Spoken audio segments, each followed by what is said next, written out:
भक्तों राधे राधे, जय श्री कृष्णा। भक्तों 6 मार्च 2026 यानी शुक्रवार को पड़ रही है चैत्र महीने की तृतीया तिथि। और भक्तों ये वो तिथि है जो चैत्र महीने में पड़ने वाली सबसे बड़ी तिथि है, क्योंकि ये शुक्रवार के दिन पड़ रही है जो बहुत ही खास है। और भक्तों आप सभी लोग जानते हो शुक्रवार का अगर सबसे बड़ा कोई उपाय है तो वो एक छुटकी काले तिल वाला उपाय है।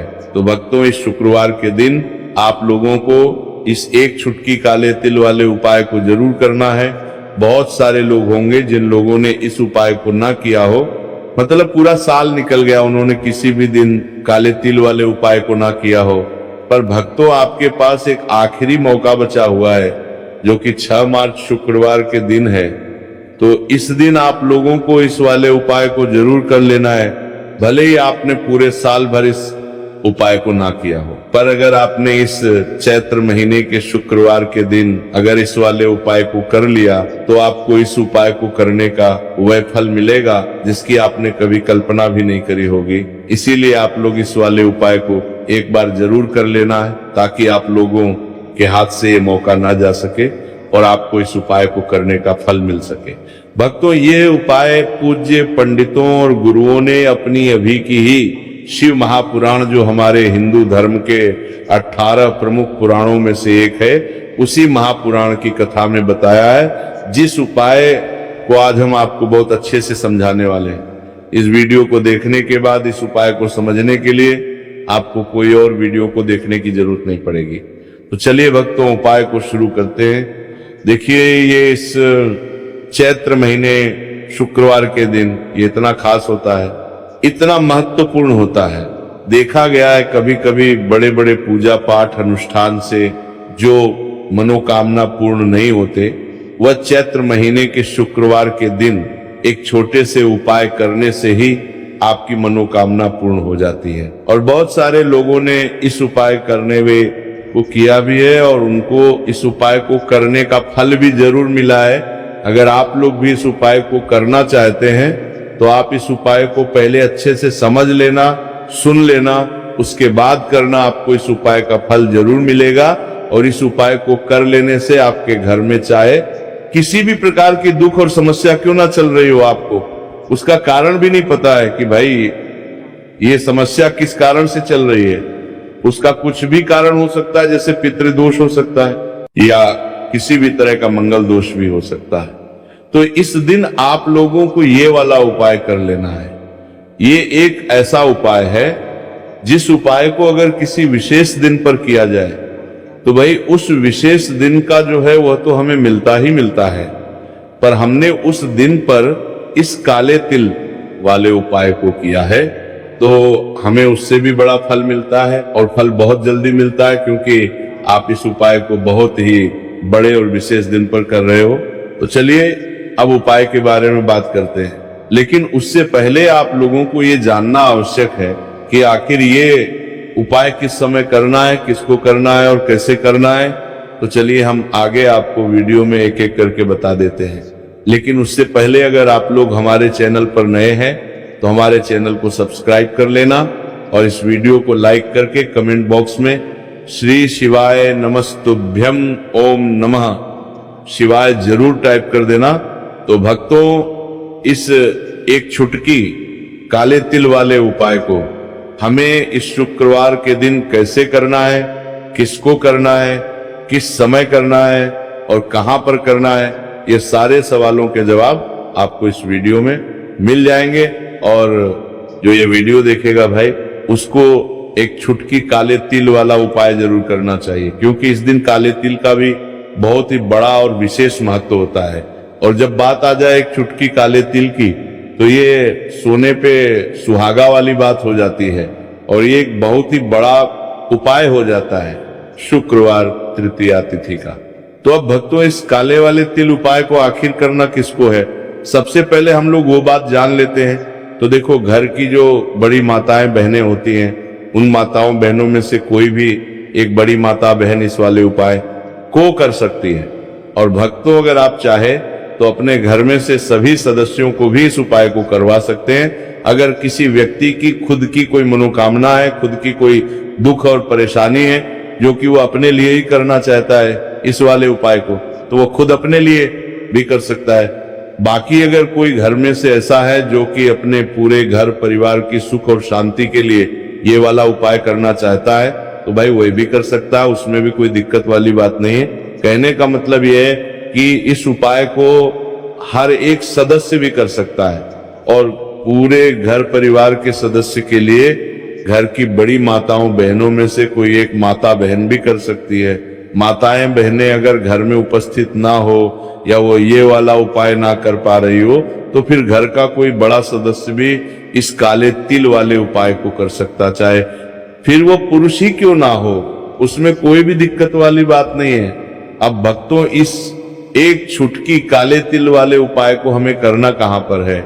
इसे हमें तुलसी के क्यारे के पास में जाकर करना है। बहुत सारे लोग प्रश्न करते हैं हर एक उपाय को करते समय, क्या हम इस उपाय को घर पर या मंदिर में कर सकते हैं? देखो तो इस वाले उपाय को आप घर ही करोगे तो अच्छा रहेगा। अगर घर पर तुलसी का पौधा नहीं है तो शिव मंदिर में उपाय को करोगे तो भी अच्छा होगा इस वाले उपाय को।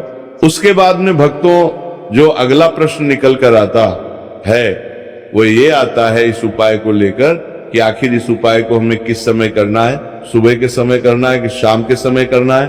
तो देखो, इस वाले उपाय को आप लोग सुबह के समय भी कर सकते हो और शाम के समय प्रदोष काल में भी कर सकते हो।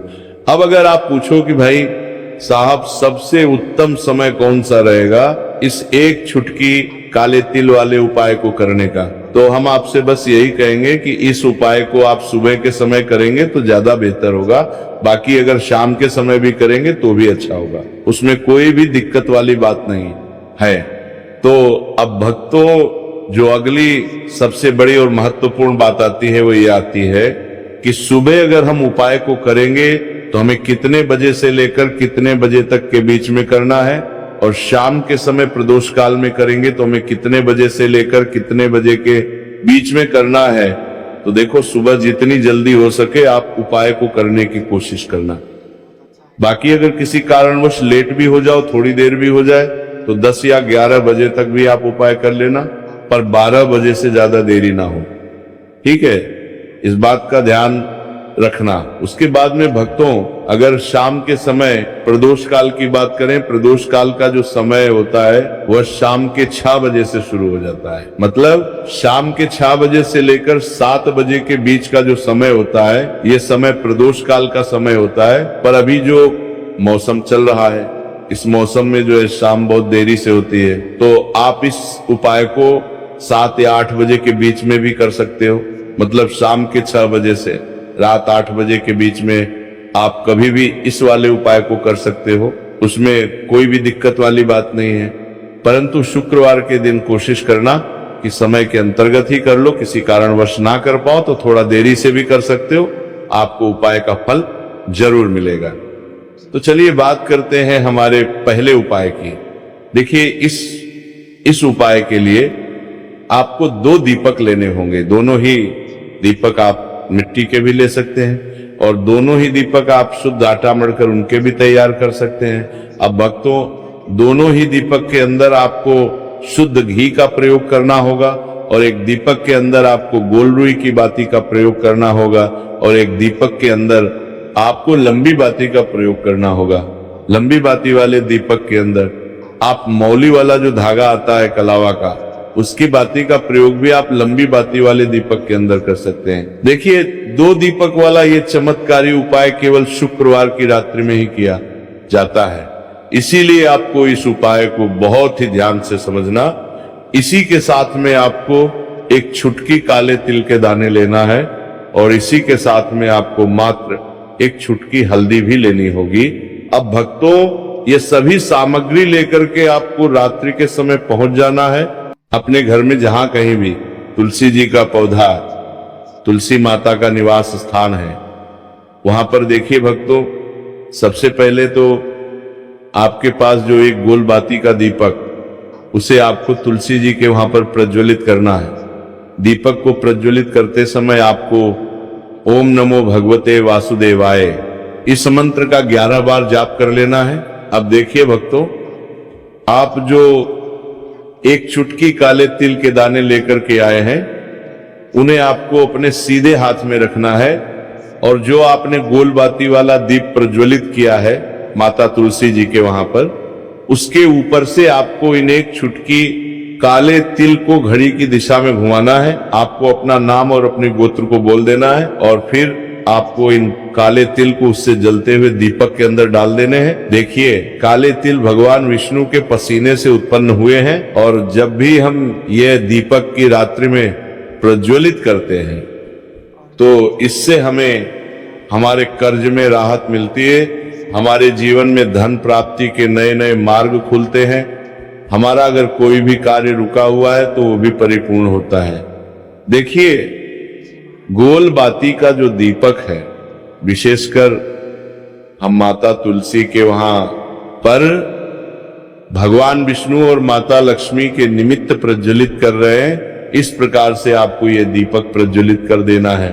अब जो आपके पास लंबी बाती का दीपक है, एक छुटकी हल्दी है, तो इससे आपको लेकर के पहुंचना है अपने घर के मंदिर में। आपके घर के मंदिर में माता लक्ष्मी की जो भी प्रतिमाएं मूर्ति है उनके सामने सबसे पहले तो आपको ये लंबी बाती का दीपक रखना है, फिर आपको दीपक को प्रज्वलित कर देना है। दीपक को प्रज्वलित करते समय आपको ओम महालक्ष्मी नमः इस मंत्र का जाप करते रहना है। अब भक्तों, आपके पास जो एक छुटकी हल्दी है उसे आपको अपने सीधे हाथ में रखना है, और इस एक छुटकी हल्दी को आपको उस दीपक के ऊपर से 11 बार घड़ी की दिशा में घुमाना है, और आपको ओम महालक्ष्मी नमः मंत्र का जाप करते रहना है, और इस एक छुटकी हल्दी को आपको उसे दीपक के अंदर डाल देना है। देखिए, एक छुटकी हल्दी वाला जो दीपक है आपके जीवन से दुर्भाग्य को समाप्त करता है, माता लक्ष्मी की आपको कृपा प्राप्त करवाएगा, धन प्राप्ति के आपके जीवन में नए नए मार्ग बनाएगा। देखो, अगला उपाय है वो भी बहुत ज्यादा खास है। तीनों उपाय को आप जरूर सुनना, क्योंकि जो आपको अच्छा लगे वो उपाय आप कर सकते हैं। देखिए, इस उपाय के लिए आपको 2 हरी इलायची लेनी होगी। हरी इलायची आपको साबुत लेनी है, खंडित नहीं होनी चाहिए, और इसी के साथ में आपको मात्र थोड़ा शहद लेना है। शहद आपको मात्र आधा चम्मच या फिर उससे भी कम ले लेना है, और इसी के साथ में आपको एक दीपक ले लेना है। दीपक आप चाहे तो मिट्टी का भी ले सकते हैं, और आप चाहे तो शुद्ध आटा मढ़कर उसका दीपक भी आप तैयार कर सकते हैं। इस दीपक के अंदर आपको मौली का जो धागा आता है कलावा का, उसकी बाती का प्रयोग करना होगा, यानी कि इस दीपक के अंदर आपको लाल रंग की बाती का प्रयोग करना होगा, और इस दीपक के अंदर आपको शुद्ध घी का प्रयोग करना होगा। अब ये सारी सामग्री लेकर के आपको अपने घर में जो भी मंदिर है वहां पर पहुंच जाना है, और आपको माता लक्ष्मी के किसी भी स्वरूप के सामने बैठ जाना है। अगर माता लक्ष्मी की फोटो है, माता लक्ष्मी की प्रतिमा है, तो उनके सामने आपको बैठ जाना है। अगर माता पार्वती की प्रतिमा है तो उनके सामने आपको बैठ जाना है, यानी कि किसी भी माता के स्वरूप के सामने आपको बैठ जाना है। अब देखिए, सबसे पहले तो आपको माता रानी के सामने थोड़ी सी चावल की ढेरी बना देनी है, यानी कि थोड़ी सी अक्षत के दाने आपको माता रानी के सामने रखना है। उसके बाद आप जो एक दीपक लेकर के गए हैं, उस दीपक को आपको उन्हीं चावल के दानों के ऊपर रख देना है, और फिर इस दीपक को आपको माता रानी के सामने प्रज्वलित कर देना है। देखिए, इस दीपक को प्रज्वलित करते समय आपको ओम महालक्ष्मी नमः इस मंत्र का लगातार जाप करते रहना है। दीपक को प्रज्वलित करने के बाद आप जो 2 हरी इलायची लेकर के गए हैं, उसमें से एक हरी इलायची को तो आपको उसी दीपक के अंदर डाल देनी है, और वहीं पर आपको कम से कम 21 बार ओम महालक्ष्मी नमः इस मंत्र का जाप कर लेना है। अब आपके पास जो शहद है और एक हरी इलायची है, उसे सीधे आपको लेकर के पहुंच जाना है भगवान शिव के मंदिर में। पूज्य गुरु जी ने बताया है कि ये उपाय आपको सिर्फ और सिर्फ सुबह के समय ही करना होगा। सुबह को जब भी सूर्योदय का समय होता है तो उसके बाद आपको ये उपाय करना है। लेकिन सबसे पहले तो आपके पास जो एक हरी इलायची है, उसे आपको उस शहद के अंदर अच्छे से डुबो देना है। यानी कि शहद का लेपन उसे हरी इलायची के ऊपर चारों तरफ आपको कर देना है। अब ये जो शहद से युक्त हरी इलायची है, इससे आपको भगवान शिव के शिवलिंग पर अर्पित कर देनी है और आपको वो श्री शिवाय नमस्तुभयम इस मंत्र का लगातार जाप करते रहना है। फिर इसके बाद आपको एक लोटा जल भी अपने साथ लेकर के जाना। तो ये एक लोटा जल भी आपको धीरे धीरे शिवलिंग पर समर्पित कर देना है और आपको श्री शिवाय नमस्तुभयम इस मंत्र का जाप करते रहना है। फिर इसके बाद आपको अपने घर आ जाना है। इस प्रकार से आपको ये उपाय कर लेना है। तो चलिए भक्तों, जान लेते हैं पूज्य पंडितों और गुरुओं द्वारा बताए गए तीसरे उपाय के बारे में। देखिए, इस उपाय के लिए आपको लेना है 11 चावल के दाने। गुरुजी ने कहा है चावल के दाने खंडित नहीं लेने हैं, बिल्कुल साबुत होने चाहिए। उसके साथ में आपको लेना है एक बेलपत्र। बेलपत्र का भी एक नियम है, अगर आपके पास बेलपत्र नहीं है तो आप शिवलिंग से उठाकर उसको पुनः शुद्ध जल से धोकर इस्तेमाल कर सकते हैं। इस प्रकार आपको बेलपत्र लेना है। इसके बाद आपको एक लोटा जल लेना है। अब ये सब सामग्री लेकर आपको जाना है महादेव के मंदिर में। देखो, अब आपको उत्तर साइड में खड़े हो जाना है और सबसे पहले आपको एक बेलपत्र अपने हाथ पर और 11 चावल दाने रखकर शिवलिंग के ऊपर अपना नाम और गोत्र बोलते हुए समर्पित कर देना है और ओम नमः शिवाय श्री शिवाय नमस्तुभ्यम का लगातार जाप करना है। अब आपको जो एक लोटा जल साथ में लेकर आए थे, उसे धीरे धीरे बेलपत्र और चावल दाने के ठीक ऊपर आपको समर्पित करते जाना है और शिव पुराण के मूल मंत्र श्री शिवाय नमस्तुभ्यम का 11 बार जाप करना है और अपनी मनोकामना बोलते जाना है। देखो, बस छोटा सा उपाय करना है, देखना एक दिन आपके सब काम बनने लग जाएंगे। गुरुजी का बहुत ही विशेष उपाय है। इस वीडियो में हमने आपको 2 से 3 महा उपाय आपको बताए हैं जो आपको शुक्रवार के दिन करने हैं। अगर आपके मन में उपाय से जुड़ा कोई भी सवाल है तो हमें कमेंट बॉक्स में पूछ सकते हैं। उपाय करते समय कोई भी गलती नहीं करनी है। अगर आपको हमारी वीडियो पसंद आए तो हमारे इस चैनल को सब्सक्राइब जरूर करें। हर हर महादेव। ओम नमः शिवाय श्री शिवाय नमस्तुभ्यम।